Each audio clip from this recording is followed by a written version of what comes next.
মিকাইল ডাকে, মাহবুব ফেরেশতা কুলের 4 জনকে সর্দার বানায়াছো, তার মধ্যে আমি মিকাইল একজন। দাহিয়া কালবি মনে করে আমার পকেটে হুসাইন হাত দিয়ে দিল, এখন আমার ইজ্জত তুমি রক্ষা করো। আমার আল্লাহ কয়, জিবরাইল রে, মিকাইলের ইজ্জত রক্ষার্থে জান্নাতি একটা আঙ্গুরের ছড়া মিকাইলের পকেটের ভিতরে ঢুকাইয়া দে। জিবরাইল আইনা মিকাইল আলাইহিস সালামের পকেটে জান্নাতি আঙ্গুর ঢুকাইয়া দিছে। ইমাম হুসাইন কার পক্ষে বসে আছেন? কে আজকের এই সংগঠনের সদস্য? জান্নাতি যুবকদের সর্দার হবে হাসাইন আর হুসাইন। আমি বলবো আজকে যারা এই মাজলিসের মেহমান, হাসরের মাঠে যেদিন আদাত উপরে সূর্য থাকবে, সেদিন আপনারা হাসাইন আর হুসাইনের পিছে পিছে হাসাইন হুসাইনের নেতৃত্বে জান্নাতি মেহমান হয়ে যাবে। ইমাম হুসাইন হাত ঢুকাইয়া দেখে আঙ্গুরের ছড়া, বাহির করে কয়, চাচা আজকে যে আঙ্গুর নিয়ে আইছেন, অন্যদিন তো আঙ্গুর আনেন নাই। যে হুসাইনকে আমার আল্লাহ এত ভালোবাসতেন, ফেরেশতারা ভালোবাসতেন, আমার নবী ভালোবাসতেন। কত ভালোবাসতেন? নবী নামাজের সেজদায়, নামাজের সেজদায় হুসাইন ছোট দেখে নানা মাথা নিচু করে রাখছে, নবীজির ঘাড় মোবারকে চড়ে বসে চুল মোবারকে ধরে নাচতেছে। আমার নবী হুসাইন রাদিয়াল্লাহু তাআলা ঘাড় মোবারকে বসা, নামাজের সেজদার তাসবিহ 3 বার 5 বার 7 বার 11 বার 21 বার 31 বার 41 বার হুসাইন রাদিয়াল্লাহু তাআলা ঘাট থেকে নামছে না।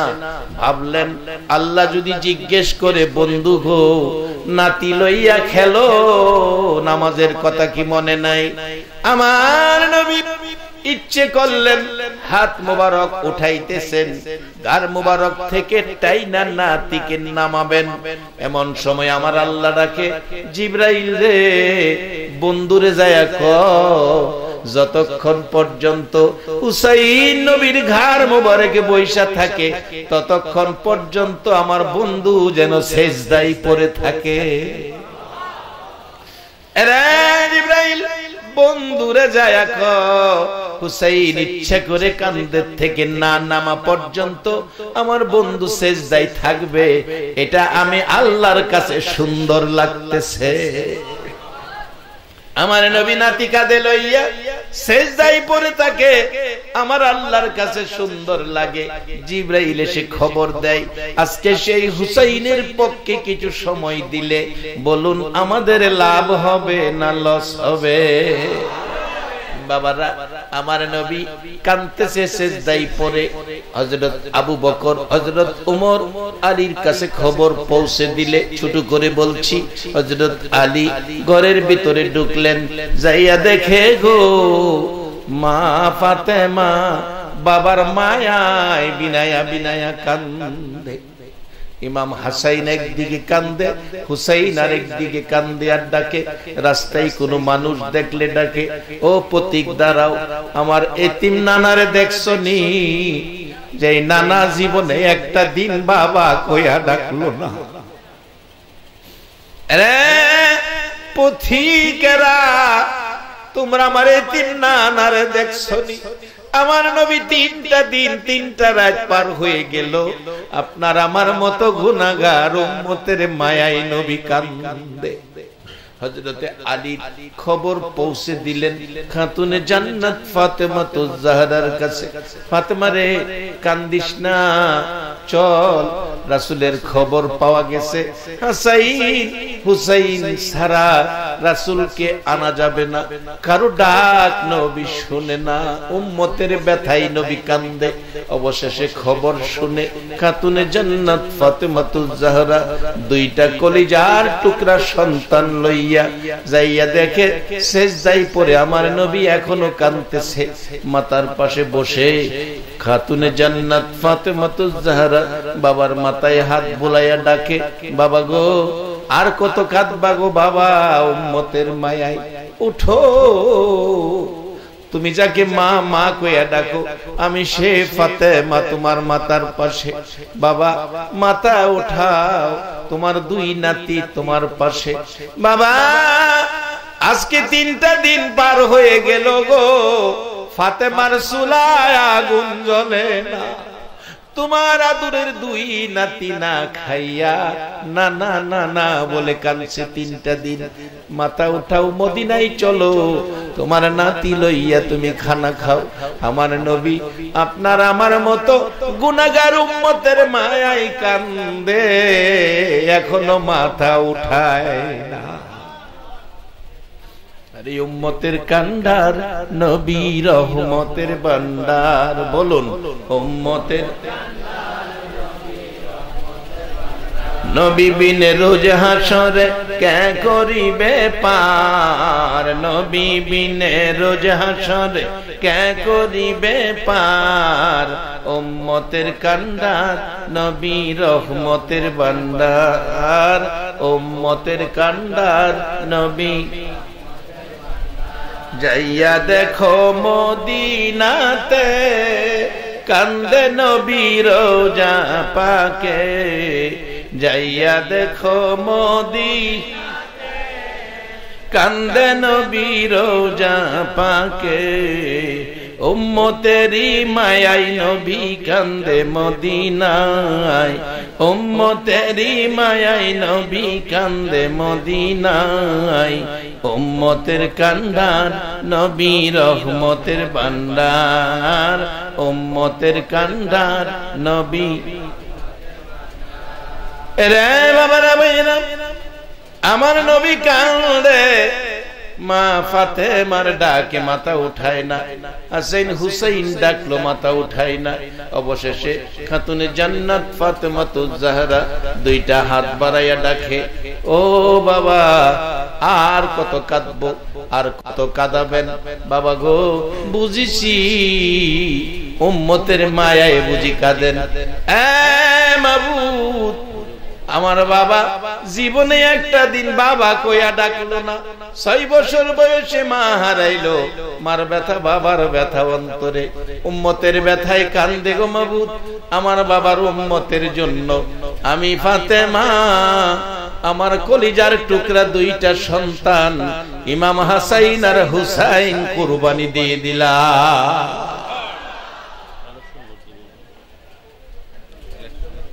এই আদুরের কলিজার টুকরা সন্তান, কলিজার টুকরা সন্তান কুরবানি দিল আপনার আমার মতো উম্মতের নাজাতের জন্য। আমার আল্লাহ বলেন, জিবরাইল বন্ধুকে যাইয়া বলো ফাতেমার 2 সন্তানের কুরবানি আমার নবীর উম্মতের জন্য আমি আল্লাহ কবুল করে নিয়েছি। তাহলে আজকে হাসাইন হুসাইনের এই ব্যথা দুঃখ কষ্টের নির্মমভাবে জীবন দেওয়ার বিজয়টা পাচ্ছি আমরা, তাদের রক্তের বিনিময়ে নাজাতের ফয়সালা হবে আমাদের। আজকে সেই হাসাইন হুসাইনকে চিনা বলুন আমাদের দরকার আছে কিনা? যেদিন ইমাম হুসাইন কারবালার মাঠে মুহররমের 10 তারিখ কারবালার মাঠে 72 জনের কাফেলা, 6 মাসের শিশু আলী আসগর সহ 72 জনের কাফেলা মুহররমের 10 তারিখ সকালবেলা, মুহররমের 10 তারিখ সকালবেলা এই যদি সৈন্যরা তাবুত চারপাশে ঘেরাও করে রাখছে, মস্কারি করছে, ঠাট্টা করছে, তোমরা বেরিয়ে আসো, কা পুরুষের মতো বসে আছো কেন, যুদ্ধ করো। ইমাম হাসাইন রাদিয়াল্লাহু তাআলা আনহুর ছেলে যার নাম কিতাব লেখে কাসেম, কাসেম বেরিয়ে গেলেন, ডাকতেছেন কা পুরুষ নয়, আমরা মুসলমান সিংহের জাতি। চাচার সামনে যাইয়া দাঁড়াইলেন, চাচা ও চাচা ইমাম হুসাইন, আমার বাবা নাই, আপনি গার্জিয়ান, অনুমতি দেন, আমরা কা পুরুষ নয়, যুদ্ধে ঝাঁপিয়ে পড়ি। ইমাম হুসাইন ডাকেন, রে কাসেম যাইস না রে বাবা, যাওয়ার আগে একটু কাজ বাকি আছে। কি বাকি? কাসেম রে, তোমার বাবা আমার বড় ভাই ইমাম হাসাইন আমাকে ওসিয়ত করেছিলেন আমার মেয়ে সকিনাকে তোমার কাছে বিবাহ দেওয়ার জন্য তাবুর ভিতরে ঢুকো, আমি বিবাহটা পড়াইয়া দেই। তাবুর ভিতরে ঢুকার পর ইমাম হুসাইন ডাকলেন, তোমরা তাবুতে কে আছো? সকিনাকে সাজাও, কাসেমকে সাজাও, বিবাহ হবে। বাবার আমাদের দেশে মেয়ে সাজানোর জন্য, মেহেন্দি তোলার জন্য বাড়িতে মেহেন্দি গাছ থুইয়া 3 কিলোমিটার দূরে যায় মেহেন্দি আনার লাইগা। রং বেরঙে সাজে সাইজা ভিডিও করে, অনেক পোশাক পরে, ছোট বড় 3 কিলোমিটার দূরে যায় তার সাজানোর জন্য। বাড়িতে মেহেন্দি গাছ আছে, 3 কিলোমিটার দূরে যায় ঘোরার জন্য। আমার নবীর আওলাদেরা রুমের ভিতরে হুসাইন ডাকে, শুধু কান্না আর কান্না শুরু হয়ে গেছে। ভিতর থেকে জবাব আসছে, হুসাইন কি দিয়ে সাজাবো? ঘরে এক ফোঁটা পানি পর্যন্ত নাই, কি দিয়া সাজাবো? হুসাইন ঘরের ভিতরে ঢুকে বিবাহ পড়াইয়া দিলেন কাসেমের সাথে সকিনাকে। এবার কাসেম ডাকতেছে, সকিনা রে বিদায় দে, বিদায় দে, আমি যুদ্ধের ময়দানে ঝাঁপিয়ে পড়ব, আমরা কাপুরুষ নয়। সকিনা ডাকতেছে, ও স্বামী, স্বামী গো দাঁড়াও, দাঁড়াও, আমি তোমাকে একটু সালাম করে দেই। সালাম করে সকিনা স্বামীর মুখের দিকে তাকায়া তাকায়া কান্দে, স্বামী, স্বামী গো, এই বুঝি ছিল গো নবীর আওলাদের নসিবে। পৃথিবীর মহিলারা বিয়ের পর স্বামী লইয়া বাসর ঘরে যায়, আর আমি সকিনা বিয়ের পর স্বামী যুদ্ধের ময়দানে বের করে দেয়। এইভাবে কাঁদতে কাঁদতে ঘরের দরজা পর্যন্ত গেলে সকিনা ডাকতেছে, স্বামী গো, আমার কি বাসর রাত্র নসিব হবে না? আমার কি বাসর হবে না? এবার কাসেম সান্ত্বনা দিচ্ছে, রে সকিনা কান্দিস না, বিদায় দে, তোর আমার বাসর হবে আল্লাহর জান্নাতে। রে বাবারা, ভাইরা, এই ব্যথাই ব্যতীত তাদের কথা যারা স্মরণ করে মাহফিলের আয়োজন করেছে, এই মাহফিলের পক্ষে যারা থাকবে, এই মাহফিলের জন্য যারা কষ্ট ত্যাগ স্বীকার করবে, অবশ্যই আমার আল্লাহ তাদেরকে রাসূলের সুপারিশে জান্নাতি বানাইয়া দিবে। সকিনা কান্দে, কাসেম ঘর থেকে বেরিয়ে গেলে লম্বা ঘটনা। যুদ্ধের ময়দানে কাসেম শহীদ হয়ে গেল। দুলদুল ঘোড়া কাসেমকে লইয়া তাবুর পাশে এনে চোখের পানি ছেড়ে ছেড়ে কান্দে, বুঝাইতে চাইতেছে ঘোড়াটা, ও নবীর আওলাদেরা, কাসেমকে বুঝাইয়া দিলাম, কাসেম দুনিয়ার জমিনে নাই। মরুভূমিতে যেন রক্তের বন্যা, নবীর আওলাদেরা কান্দে কান্দে, সকিনা মাবুদ, আমার কি বাসর হলো না?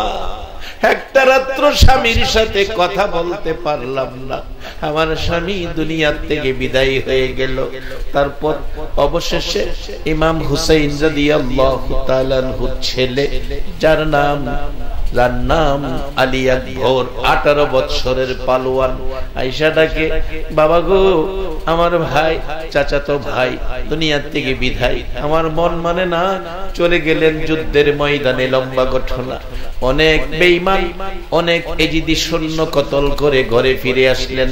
আয়েশাটাকে, মা, মা গো, ও মা, তুমি কই ঘুমা?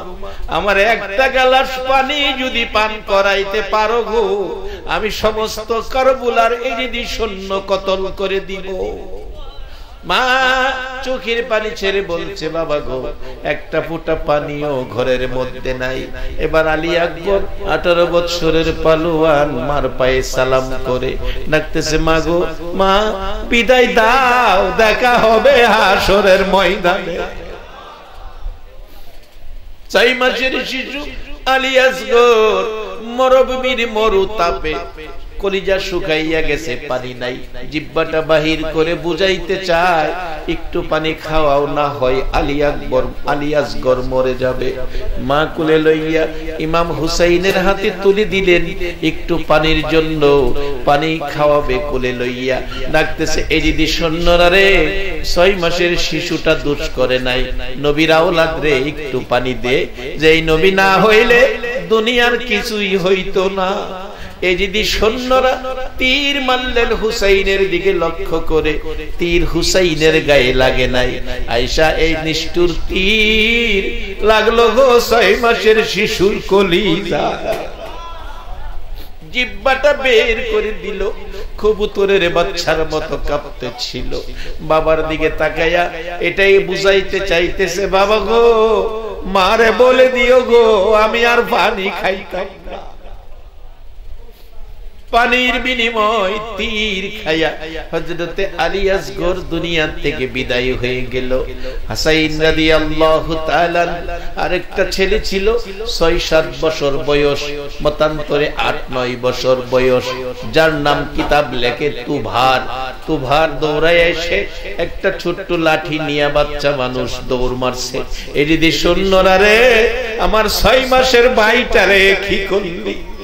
হুসাইন ডাকছে জয়নবকে লক্ষ্য করে, এ জয়নব, তুবারকে থামাও, তুবারকে থামাও।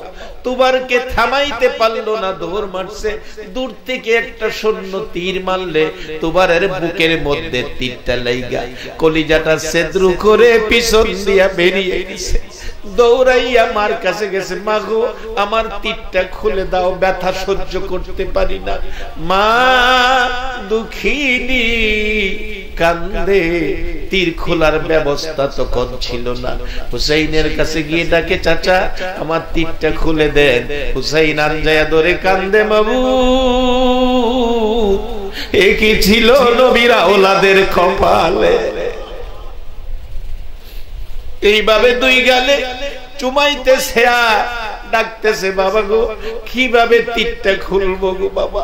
কিছুক্ষণের মধ্যে তুবার জমিনে পড়ে গলা কাটা মুরগির মতো লাফাইয়া দুনিয়া থেকে বিদায় হয়ে আরে রক্তে লালে লাল হইল কারবালার ময়দান। বলুন, রক্তে লালে